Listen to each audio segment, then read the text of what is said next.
వైఎస్ఆర్ జాతీయ పార్టీ అధ్యక్షులు మాజీ ముఖ్యమంత్రి వర్యులు వైఎస్ జగన్మోహన్ రెడ్డి గారి పిలుపు మేరకు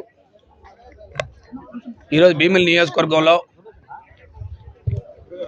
ఈ ప్రభుత్వం గత ఎన్నికల ఫలితాలు వెలువడై నేటికి సంవత్సర కాలం పూర్తవుతున్నా ఏదైతే ఎన్నికల్లో అనేక హామీలు ఇచ్చి హామీలన్నీ కూడా సుమారు 143 హామీలు ఇచ్చి హామీలన్నీ కూడా తొంగలో తొక్కి ఈ సంవత్సర కాలంలో కేవలం 1,61,000 కోట్ల రూపాయల అప్పు మాత్రమే చేసి ఒక సంక్షేమ కార్యక్రమం కానీ ఒక అభివృద్ధి కార్యక్రమం కూడా చేయని ఈ కూటమి ప్రభుత్వాన్ని ప్రజల తరపున ఒక ప్రతిపక్ష పార్టీ బాధ్యతగా ఈరోజు ఆయన ఇచ్చిన పిలుపు మేరకు ఒక నిరసన కార్యక్రమం తెలియజేయాలి. ప్రజల తరపున రాబోయే కాలంలో ఈ హామీలన్నీ అమలుపరిచే విధంగా ఈ ప్రభుత్వం మీద ఒత్తిడి తీసుకురావాలి.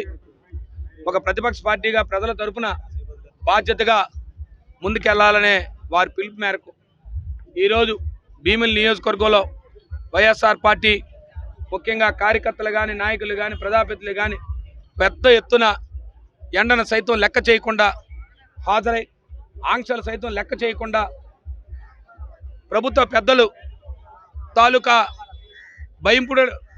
భయభ్రాంతులు లోను కాకుండా ఇవాళ వైఎస్ఆర్ పార్టీ కార్యకర్త ఈ ప్రజల తరపున ఈ మోసం చేసిన ప్రభుత్వానికి బుద్ధి చెప్పే విధంగా ఒత్తిడి తెచ్చే విధంగా రాబోయే కాలంలో ఎట్టి పరిస్థితుల్లో కూడా మీరు ఇచ్చిన హామీలు అమలు పరిస్థితి విధంగా మేము ఒత్తిడి తీసుకొస్తాం, మేము ఊరుకునేది లేదు, ప్రజల తరపున మేము పోరాటం చేస్తామని చెప్పి ఇవాళ ఈ సంవత్సర కాలంలో ఇవాళ రోజుని ఎందుకంటే ఈరోజు ఫలితాలు వెలువడి అనేక అబద్ధపు హామీలు మోసాలు చేశారు. గత ప్రభుత్వం కన్నా మిన్నగేస్తామని చెప్పారు. గతంలో జగన్మోహన్ రెడ్డి గారు ఇచ్చిన సంక్షేమ అభివృద్ధి కార్యక్రమాల కన్నా మీకు ఇంకా మిన్నగా మీ కుటుంబాలకు బాగుంటుందని చెప్పారు, ఇంటింటికి వెళ్ళారు. కానీ ఒకళ్ళు అలాంటివి కార్యక్రమాలు చేయటం లేదు.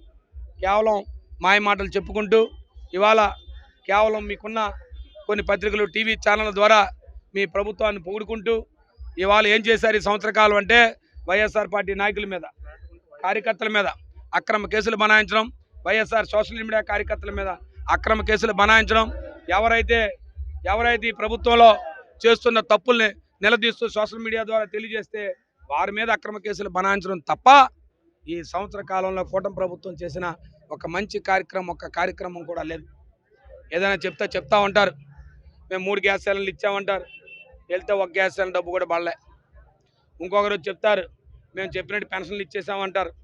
మీ అయ్యా మీరు ఇచ్చే పెన్షన్లు గత ప్రభుత్వంలో మేము ఇచ్చే పెన్షన్లే ఇంకా తారకను పోగా మీరు ఇవాళ ఓ పక్క తొలగించుకుంటూ పోతూ మీరు ఎవరైనా ఒక తన భర్త తన కుటుంబాన్ని నిలువు నీడలేకుండా చేసిన వారు లేకపోతే ఈ ప్రభుత్వం ఆదుకుంటుందని చెప్పి గత ప్రభుత్వంలో భరోసా ఉండేది. ఇవాళ తన భర్త చనిపోతే కేవలం తన భర్త తీసుకుంటున్న పెన్షన్ మాత్రమే బదలాయించే కార్యక్రమాన్ని పెట్టారు తప్ప వితంతు పెన్షన్ ఎవరైనా 50 సంవత్సరాలు 54 సంవత్సరాలు 55 సంవత్సరాలు ఆ ఇంటికి పెద్ద చనిపోతే ఇవాళ వితంతు పెన్షన్ ఇచ్చే పరిస్థితి లేదు, ఇవాళ కొత్త పెన్షన్లు ఇచ్చే పరిస్థితి లేదు. ఇవాళ సుమారు విశాఖ జిల్లాలో చూస్తే ఇవాళ నిన్న పత్రికల్లో గణాంకాలతో సహా పెట్టారు. సుమారు 10,000 పెన్షన్లు ఆనాడు 2024 ఎన్నికల నాటికి ఎన్ని పెన్షన్లు ఉన్నాయో ఇంతకన్నా 10,000 పెన్షన్లు తగ్గే పరిస్థితి వచ్చింది. అంటే ఈ ప్రభుత్వం కేవలం సంక్షేమ కార్యక్రమాలు, పేదవారి పట్ల కక్ష, పేదవారి విధానాలు వీరికి నచ్చవు.